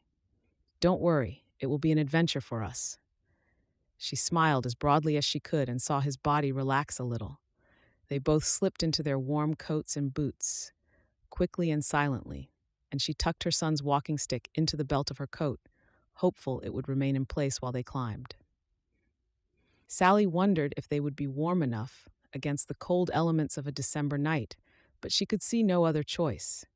She didn't want to take anything that belonged to Mr. Ploughman, as she didn't want to be indebted to him in any way that was at all avoidable. Sally went first, carefully easing herself out of the window backward until she could feel her feet touching a surface. She then helped her son, talking to him softly and quietly to encourage and reassure him at all times. The next step down to the ground was somewhat more difficult, but Sally forged ahead without showing any fear. She manipulated his walking stick out of the way without drawing attention to it when it became lodged in something below her. After a few missteps, she found her feet securely on the ground, the snow buffering her landing and reducing any noise. Because her son was a little shorter than her, he was not able to climb down in the same way as she. His legs dangled dangerously over the side of the porch. She instructed him to let go, assuring him that she would catch him, and after a few moments, he trusted her enough to release his grip. He fell into her arms. As she breathed a sigh of relief, they stood together at the side of the wooden porch and caught their breath before they made their final escape. It was icy cold, and they could see the misty clouds forming outside of their mouths. Sally removed the walking stick from her belt and passed it to Benny, who took it gratefully and placed it to comfortably support his right side. "Stay close to me. It's going to get really dark when we move away from the buildings, so keep me in sight at all times," Sally whispered to Benny, who nodded his agreement, his eyes wide with bewilderment. Snowy silence surrounded them, which buffered the sounds of their footsteps when they made their way as silently as possible from the ranch house. She had no idea in which direction they should be headed, so she simply put some distance between them and the homestead of the ranch. Through the never-ending fields and over fences, Sally helped Benny along the way, as she knew the terrain was all the trickier, thanks in part to the vast layer of snow beneath their feet and the unsteady ground beneath that. They walked for a long time, eager to put enough distance between them and the Ploughman ranch. The last thing she wanted was for Tam to wake up and realize they had left and to search for them. He would be faster on horseback and would no doubt soon locate the pair, following their footsteps in the snow. The snow was falling heavily, so at least their footsteps might be hidden by the time he discovered that they had taken their leave. Fear was deep in her heart, as she somehow knew without a doubt that if he or his sidekick Buster were to find them, they would kill her child. Whether they would kill her too or enslave her on the ranch was up for debate. In her mind, She had not been around the man she had been due to marry for long enough to be sure of his character, but she could tell what kind of a man he was and what he might be capable of. She didn't want to find out if her suspicions were true, and so she plowed on, putting one foot in front of the other and willing herself and Benny to get as far away as possible and find somewhere safe to hide. "Ma!" exclaimed Benny as quietly as he could whilst trying to get her attention. Sally turned and found that she could not see her son. She felt her heart quicken in her chest as she turned and began to retrace her steps. "I'm here," he whispered. She looked to the ground and saw him lying in the snow. "Are you all right?" she asked him anxiously as she knelt beside him and tried to survey his small body in the dark. Thankfully, the fresh snow under the moonlight brightened their surroundings, and she was able to see more than she had earlier in their walk. He looked exhausted and on the verge of tears. "My leg hurts. I don't think I can walk anymore," Benny admitted as his bottom lip trembled and his tears began to fall from his worried eyes. "That's all right. Do you think you can stand to jump on my back?" she asked, hopeful that they could continue their escape. He nodded his little head, and she helped him to his feet. Sally took his walking stick and again tucked it into the belt around her coat, knowing that he would need it later. Anything left behind would be a trail for Mr. Ploughman to find them.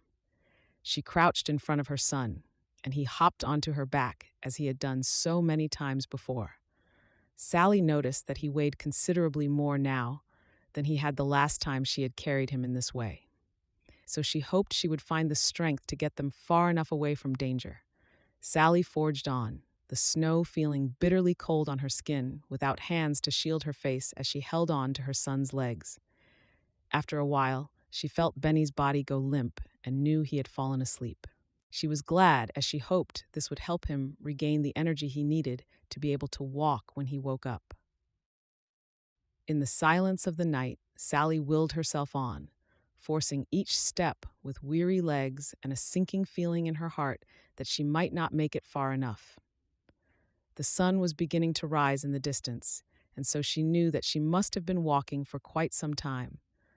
Not knowing the area and how and when dawn broke in Montana, she had no idea what time the sun rose at this time of the year. Her legs buckled, and she tumbled to the ground, the thick covering of snow padding her fall and protecting her knees from injury. Benny was startled out of his sleep and held even tighter around her neck with his little arms. She stood again and continued, bolstered by the fear of what they had left behind. As they were able to see more with the rising of the sun, Benny, from his slight vantage point, pointed out an area that seemed to offer some covering in the form of large rocks. She headed in that direction and felt her body fall into the nearest rock, sheer exhaustion overtaking her. Benny clambered off her back and swiftly rushed around to face her, her head on the snow-covered ground. "Ma, are you all right?" Benny asked, sounding even younger than his years.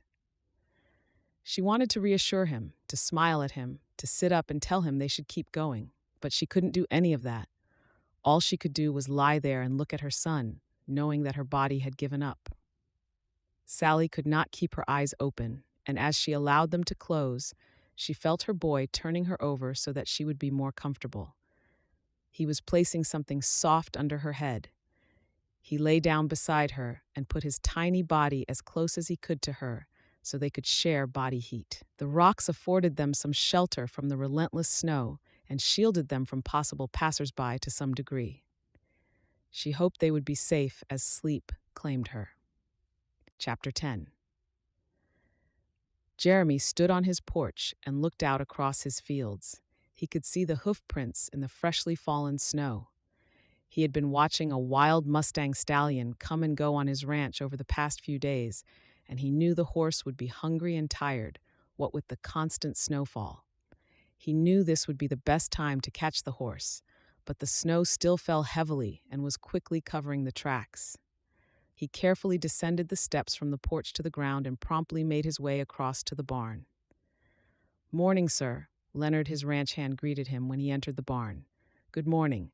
I am going to take my horse out, heading out to catch that Mustang," Jeremy explained as he saddled his trusty horse before mounting.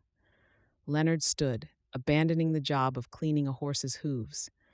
"Shall I come with you, sir? The weather is not good at all." "No, but thank you. Leonard, I'm not going to go too far out. I don't think this Mustang has much energy, so I have a feeling he may be pretty close by," he replied, thankful for the offer. The younger man returned to his task at hand, satisfied that his boss would be safe enough on his own. Jeremy encouraged his horse forward as they headed out, directing his mount in the direction of the hoof marks in the snow that he had seen earlier. The visibility was not good as the snow continued to fall, so he took his time and they slowly moved through the thick layer of snow on the ground. The crunching of the horse hooves in the snow the only sound. Occasionally, he would bring his horse to a halt and glance around, studying the area for any sign of life or hoof marks to show the way. Against the bright white surroundings, Jeremy could see a form in the distance. He instructed his horse in that direction, hoping this might be the dark coat of the wild Mustang. As he neared, he slowed and approached with caution so as not to startle the wild horse, who would then almost certainly run off. He passed a pile of large, snow-covered rocks before he could again see the form he had spotted from afar. Jeremy gasped at the sight of a young boy lying on the ground beside a woman, a small, dark coat covering them as best it could. The boy jumped up, alarm in his eyes as he stood to protect his mother. His legs seemed to betray him as it buckled and he fell to the ground. The woman beside him opened her eyes wearily, awoken by the movement next to her. Jeremy dismounted and strode over to the pair. "Ma'am, do you know where you are? What you are doing here?" he asked, looking from her to the young boy. She seemed too weak to answer and looked to the boy for help. "We ran away from the bad man at that ranch," the boy proclaimed as he pointed in the direction behind them. "Ma has been carrying me for much of the night, and now she is too tired to go on. But he might find us, and I think we are in danger if he does." The boy's bottom lip began to tremble as he started to cry. "That's a long way on foot," Jeremy acknowledged as he looked in the direction of Tam Ploughman's ranch. "You must be freezing and hungry." The boy nodded his head and looked at his mother with worry evident in his young, innocent eyes. "Please help," the woman managed to whisper, and Jeremy nodded his head to show that he would indeed help them to get to warmth and safety. "May I take you to my ranch house? It is just over there," he pointed in the direction of his home, which was thankfully not too far away. "We need to get you both warm." The woman seemed to take a moment to think about this, glancing from her son to the stranger before her. Finally, she nodded her head lightly, and he sprang into action. Lifting the lady and placing her gently onto his horse, her son behind her to keep her in place as he walked the horse and the new riders back to his ranch. He noticed a short walking stick tucked into the woman's belt, and he gently removed it so that he could place her on the horse comfortably. He asked the young boy to keep a good hold of it. They moved directly to the ranch house, pulling the horse up right next to the porch. Jeremy quickly took the child and the woman off the horse and into his house. He lay the woman down on the rug in front of the fire, which needed more wood, but was thankfully still giving off heat. The little boy sat next to his mother, who seemed to be asleep once again. Jeremy rushed upstairs and gathered pillows and blankets for his unexpected guests, covering them in an effort to warm them. While the boy placed a pillow gently under his mother's head, Jeremy added wood to the fire and got it blazing again. In a matter of minutes, he warmed soup and brought 2 bowls to the fire, placing them on the table next to the rug. "Help yourself, young man." He ushered the child, who quickly and gratefully went to a bowl and began to eat the hot vegetable soup, clearly famished after a night in the cold. "Ma'am," he turned his attention to the young lady, who he knew needed to eat to get warmth from the inside. She began to come around, and he helped her to sit up, leaning her back against a hardwood chair for support. "You must eat, ma'am," he instructed kindly. She didn't seem to have the energy to feed herself, so he scooped soup onto the spoon and moved it towards her mouth. She was able to open her mouth and swallow the broth with some effort. Each mouthful became easier than the one before, and soon she was able to hold the spoon and feed herself. She said not a word as she gratefully accepted the food and Jeremy gave them time to catch their breaths and waited for them to be able to talk. He prepared coffee, and by the time he took a mug to the lady, she looked much brighter. Her long brown hair cascaded down her back as she reached for her son and pulled him close. He placed the cups on the table and took the empty bowls back to the kitchen. The pretty lady smiled at him when he returned, the color having returned to her cheeks. The young boy was fussing around her, making sure the blankets covered her fully. "Thank you so much for helping us," she said quietly, her throat seemingly sore from the cold. "No problem at all, ma'am. Please call me Sally, and this wonderful young man is Benny," she introduced, looking at her son proudly. "I am sorry to have brought this problem to your doorstep." She looked back at Jeremy, her expression apologetic. "From what your son said, you had no choice. Where was it you came from? The Ploughman Ranch?" he asked carefully, hopeful not to cause upset or stop her from talking to him. She nodded her head and proceeded to tell him how she had agreed to become Tam Ploughman's mail-order wife, but that Tam had not welcomed her son, who needed a walking stick to help him walk. Jeremy was not in the least surprised at Tam's treatment, but was startled when he learned what she had overheard him say to his ranch hand. He had always thought the older man had a mean streak to him. Jeremy knew that if Tam Ploughman found this woman and child on his property, he would be furious. It would likely make Sally's situation even worse, and she didn't deserve to get caught up in their feud. "We need to get you to a place of safety. The church in town is most likely the safest place, as the priest there will be able to give you advice," he assured her. "However, the weather is too bad for a trip into town, so we will have to wait until the snowfall stops." He thought to went. "I think it's safest for you to stay here for the time being if you're happy to do so?" he asked cautiously, understanding the complications of a young lady sharing accommodation with a single man. "We don't want to be in the way, or to be a problem in any way," she replied. "Not at all. I would feel ill at ease to send you back out in this weather. I would feel much better if you could indeed agree to stay," he said honestly. "If you would like, I can see if the wife of one of the ranch hands might agree to stay the night if it comes to you staying until tomorrow," he suggested, hopeful she would not think him capable of any underhand moves on her. "I don't think that will be necessary. I have my son here with me, and you seem to be a very decent man, unlike your neighbor," she said bitterly, and Jeremy could understand her contempt for Tam Ploughman. "I believe Mr. Ploughman will come by here when he goes out looking for you, so we need to find you somewhere safe to hide when he arrives. I will tell him I happened to come across you and that I took you to safety in town. He won't be able to travel into town to check until the weather improves, so it will buy you some time," Jeremy explained. "I'm going to the hayloft to make you a safe space, but for now, stay in here where it's warm and don't open the door to anyone." Sally nodded her head and whispered a thank you, still exhausted from their adventures. Benny looked at his mother and followed her lead by nodding his head in agreement too. "I will look after Ma," he said kindly. Jeremy could tell the pair had a lovely bond and wondered how Tam could not have seen that. Jeremy quickly left the house, allowing the briefest moment of cold air to escape inside from the outdoors.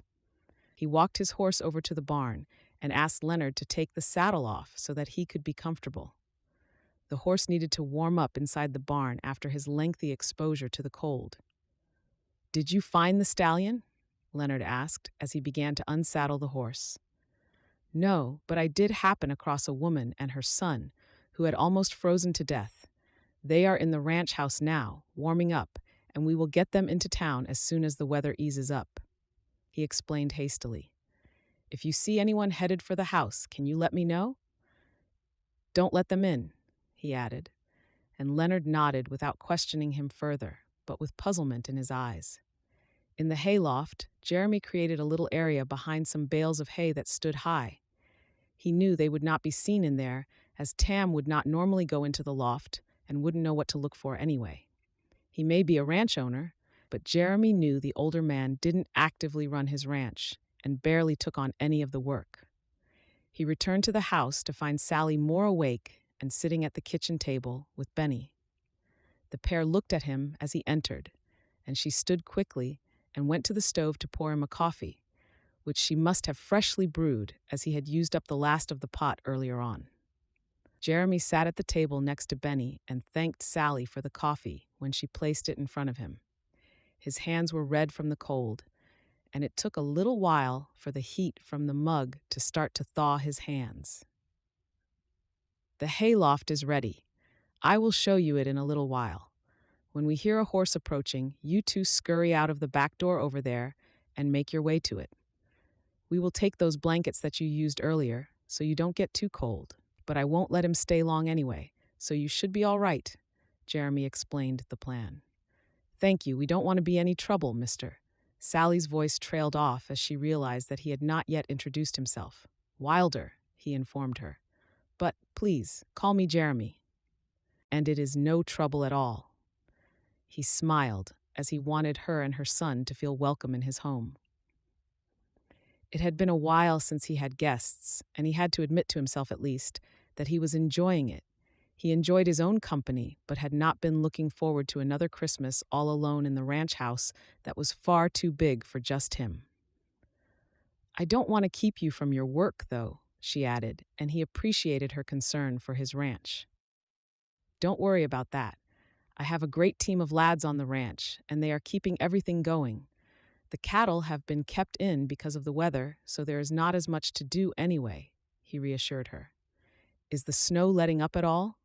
Sally asked as she stretched to peer out of the window by the kitchen sink. "Not yet. It's been like this for a few days, though, so it will hopefully start to ease soon. What do you plan to do next? Where will you spend Christmas?" Jeremy asked, knowing she would have been trying to plan what to do next since he had gone to the hayloft. Her eyes filled with a sadness that made his heart go out to her. "Don't worry. Let's not think about that yet. I certainly don't think we will be able to head to town today, so you have at least until tomorrow," he assured them both. He thought the priest would be able to help her when he managed to get her to the church in town. They chatted amicably while they drank their coffee. Jeremy enjoyed talking with Benny, who expressed his interest in trains and how much he had enjoyed their journey a few days before. He then showed his guests to the room in which they would sleep, which was downstairs and to the rear of the house. His room was upstairs, so he thought she might feel more comfortable if they slept the night on different levels. They heard an unexpected shout from outside, and they all hushed to listen. "That's Leonard, my ranch hand. He has been keeping a lookout," Jeremy whispered as they heard the loud voice shouting to someone to ask what they wanted. "Someone has arrived. We mustn't have heard Ploughman approaching because of the snow," he added as he used his hands to usher them out of the room and to the back door. "Wait until you hear me talking at the front of the house, and then run across to the loft. It's right next to this. Make your way to the back of the loft house and you should be fine there." They silently left the house as they heard the visitor announce that he was indeed Tam Ploughman and demanded to see Jeremy Wilder. Jeremy strolled through the house quickly and opened the front door. Tam's angry face stared up at him before he climbed the few steps onto the porch and approached the doorway. Jeremy took a step back, not wanting to be too close to the man, but also wanting him to enter the house so there would be no chance of him seeing Sally and Benny crossing the yard to the loft. "Have you seen a woman and a crippled child?" Tam spat the question, anger reddening his face even further. Jeremy at once disliked the way he spoke about them and knew he had to protect them. "Have you? Don't lie to me, Wilder," he demanded. "I found a woman and a young boy out in one of my fields this morning, but I took them straight into town, to the church. They didn't say much. Do you know them? They were frozen," he asked innocently. "Why would you do that?" Tam demanded to know, his face becoming even redder somehow. "They weren't yours to take away," he bellowed, just as Jeremy saw Sally and Benny enter the loft behind him, and none too soon as Tam pushed his way into the house. He searched around for any sign of them, and Jeremy felt immense relief that Sally had tidied everything away earlier, and there was no sign of them having been there. "I didn't know they were yours," he retorted angrily. He was really getting fed up with this man's attitude. I took them to town so they would be safe from the weather before it got too bad to make the journey. No way I'll be able to get into town now. Blasted snow, he spat as he turned and stormed out of the house. He stormed across the yard to the bunkhouse, shouting Sally's name as he went. At the bunkhouse, he shouted her name through the door, but the ranch hands inside simply shook their head or shrugged their shoulders. Clearly, Leonard had not mentioned their visitors to anyone else, which Jeremy was grateful for, as no one could accidentally slip up and say the wrong thing or look guilty. Ploughman did the same in each barn and finally in the hayloft.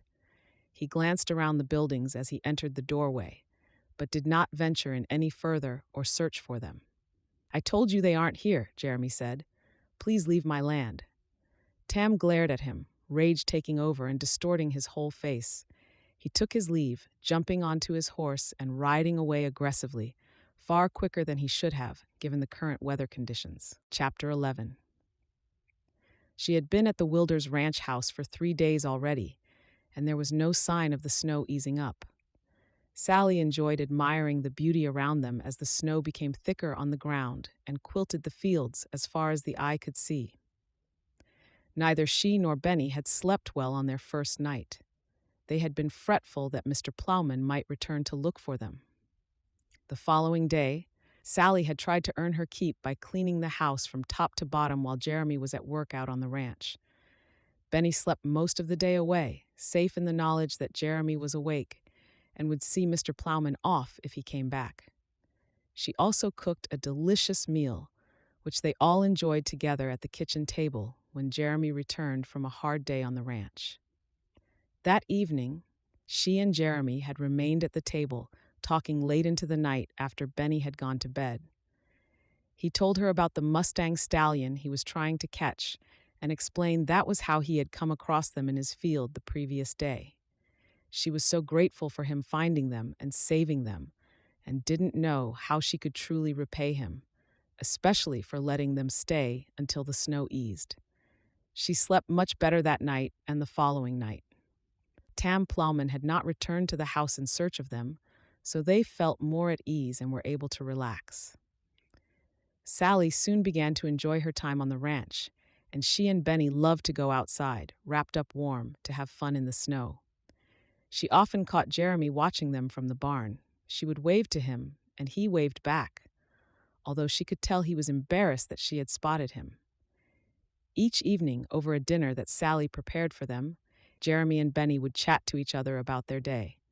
She loved how seriously Jeremy took this, as he listened with a straight face and genuine interest in the challenges Benny had faced, and he made suggestions for him to try in the future. She saw a beautiful friendship growing between the pair and worried that Benny might be getting too attached, given that they would have to leave as soon as the weather allowed. Sally quickly found herself hoping and praying that the snow would never stop, so they would never have to leave. She felt safe in Jeremy's home and enjoyed his company. Ma, come on. Wait until you see what Jeremy has done now." She heard her son call from the kitchen. It was Christmas morning and she had heard Benny rise a while ago, but she had been so cozy in her bed that she had remained there and intended to for as long as she could get away with it. Jeremy was up and on the ranch before sunrise every morning, so she expected it would be no different on that day. The cattle still needed tending.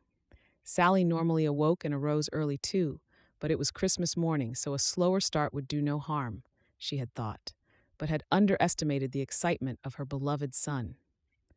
"Ma, come on!" he called again impatiently. She laughed and called back that she was on her way. She quickly washed and dressed and went to join her son in the kitchen to see what had got him so worked up. She was surprised to see Jeremy on the chair by the fire, a smile on his handsome face. Sally felt mortified that she had stayed in bed and thought he might think this was what she did every morning. "Oh, Jeremy, I thought you would be working. I am normally up by now," she exclaimed, and he laughed. "You deserve to stay in bed, especially on Christmas morning," he replied as he rose from the chair, went to the stove, and poured a cup of coffee for Sally. "Please," he gestured to the chair he had been sat on, and she obediently sat down and accepted the cup of coffee. She combed the fingers of her spare hand through her hair, conscious that she hadn't expected to see him just yet. Her attention moved to Benny, who was sitting on the rug in front of the fire, a huge smile beaming on his face. He held between his knees a big box with a bow on it. She looked around the room and saw that Jeremy had put one of the trees from outside in the corner of the room. Strings of beads hung from the branches, and candles were lit in places on the ends of branches. There were a few gifts underneath the tree, and she hoped there was not one for her since she had no gift to offer in return. "When did you do all of this?" she asked Jeremy, in awe of his efforts to make Christmas special for her son, even under such circumstances. "Whatever do you mean?" he asked as he winked at her and smiled in Benny's direction. "It was Santa Claus, not me." Sally smiled at him and mouthed the word thank you as Benny clapped his hands in delight. "Please, can I open it?" he pleaded with his mother, and she laughed and nodded her head. "Be sure to thank Santa, though. You are a very lucky boy," she reminded him, although she looked at Jeremy as she spoke. She turned her attention to her son and watched as he carefully peeled away the paper to reveal a box, which he opened to find a wooden train, which Sally knew Jeremy must have made. Benny whooped with delight and began playing with it, rolling it along the floor with joy. "Thank you, thank you, thank you, Santa Claus!" he bellowed happily, and Jeremy smiled triumphantly at Sally. They ate breakfast together, and he gave her a gift once they had finished, and she had cleared away the dishes. She opened it carefully and slowly, embarrassed that she had not given him anything in return. He had made her the most beautiful Christmas tree decoration, which she placed lovingly on his tree, giving it pride of place in the center. "I wanted to make you something that would remind you of your time here every time you saw it each year," he whispered so Benny wouldn't hear and have his illusion of Santa Claus shattered. The rest of the day was wonderful, simply perfect in every way. They chatted, played games, and laughed all day long. They cooked together and ate the delicious food they made, a feast for the special day. Sally could not remember a better Christmas day and knew she would remember it fondly forevermore. In the evening, she and Jeremy sat out on the porch together as the snow had finally stopped, at least for a while. They covered up with blankets and chatted late into the night. Sally was amazed at how easily they interacted and how comfortable she felt with him, even in silence. His fingers brushed hers when he moved his hand from the arm of the chair as he sat next to her. She felt a spark when they touched and knew in that moment that she had fallen in love with Jeremy Wilder. She saw the way in which he looked at her and wondered if he felt the same. She didn't want to jump the gun and make a fool of herself. "I suppose I should take you both into town tomorrow to meet with the priest. I am sure he will know how to help you and get you to safety," he said, and her heart sank. She tried not to show how sad his words had made her, but she knew he would want to get on with his normal life, so they would have to move on and find somewhere to go. "Thank you, and thank you again for everything you have done for us. You have restored my faith in men after meeting Mr. Ploughman," she replied with a sad smile on her red lips, the memory of the man's words about her son still fresh in her mind. "What do you suppose you will do next?" Jeremy asked, his eyes averted to the ground as he spoke. She wondered if this was because he didn't want them to leave, but she dared not ask. Sally explained that she had no idea what she would do next, but that she knew they would be just fine as long as she and her son stayed together. They chatted late into the night, sharing stories about their own childhood Christmas days and how much Benny had enjoyed the Christmas they had just shared together.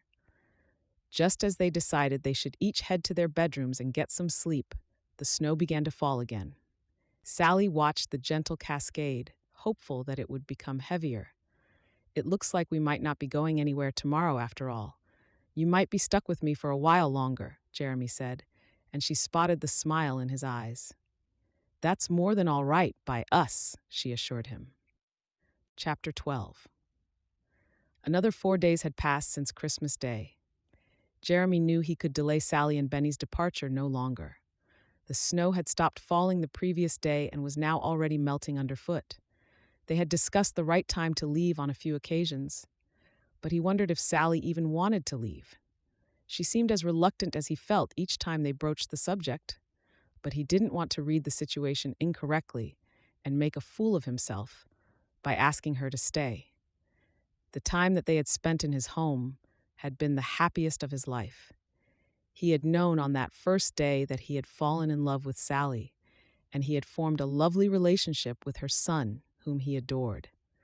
He dreamed of them starting a life together, but he didn't want to take advantage of her, especially after all she had been through with his neighbor. "I have some free time this morning, so I can take you and Benny into town if you would like?" he asked Sally as they finished their breakfast together.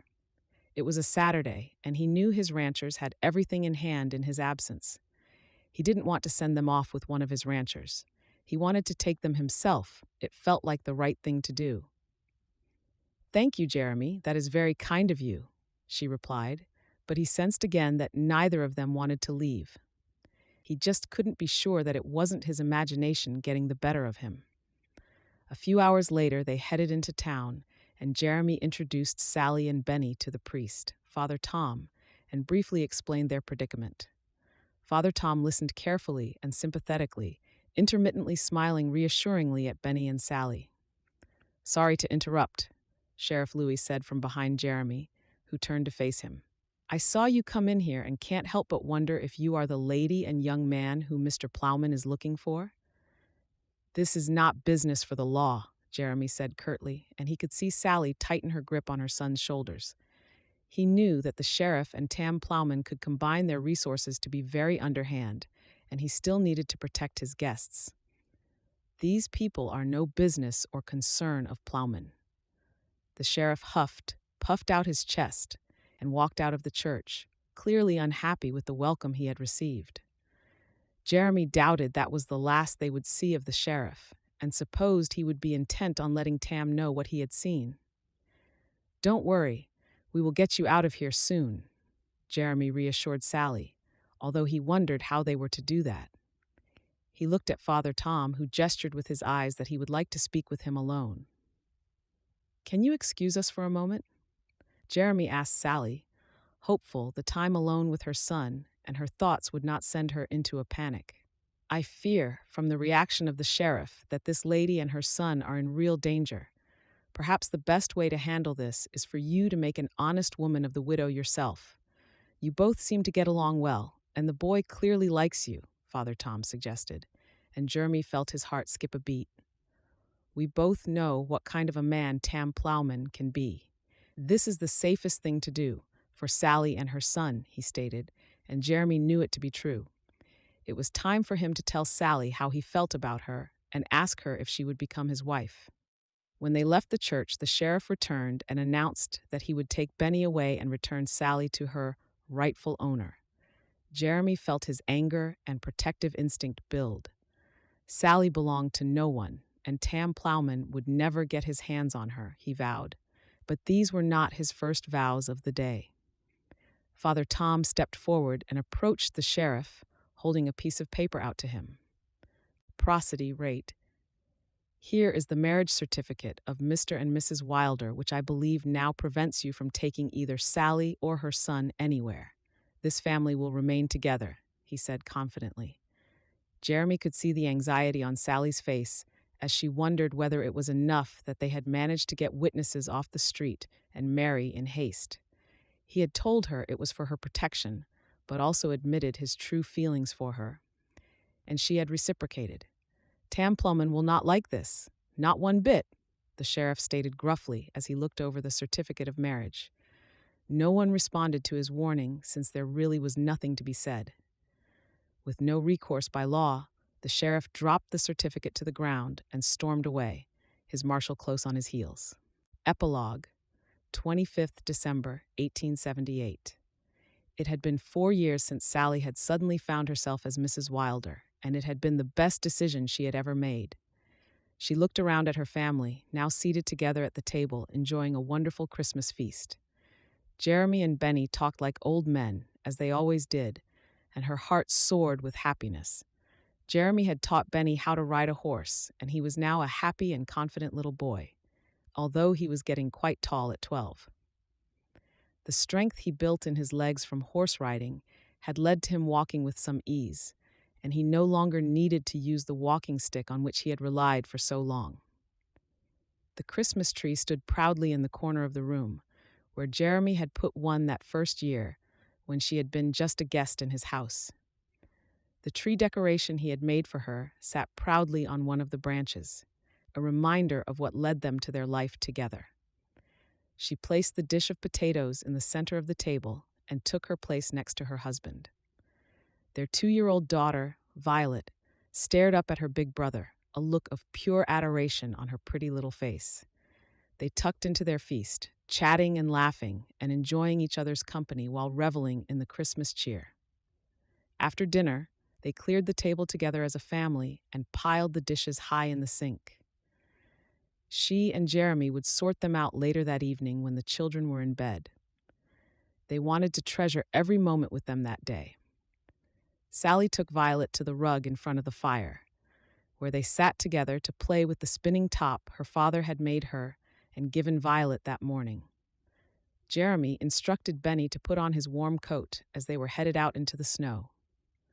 Benny took his responsibilities on the ranch very seriously, although he only had a few, as Jeremy did not want to cause him any stress. He put on his boots and coat and bid a brief farewell to his mother and sister. Sally knew that Jeremy was in fact gifting Benny his very own horse, born of the elusive stallion he had been searching for on the night he happened across them and saved their lives. He had been breaking in the colt secretly over the previous years, and as Benny was now a competent and confident rider, he had decided it would be the perfect first horse to gift the young man.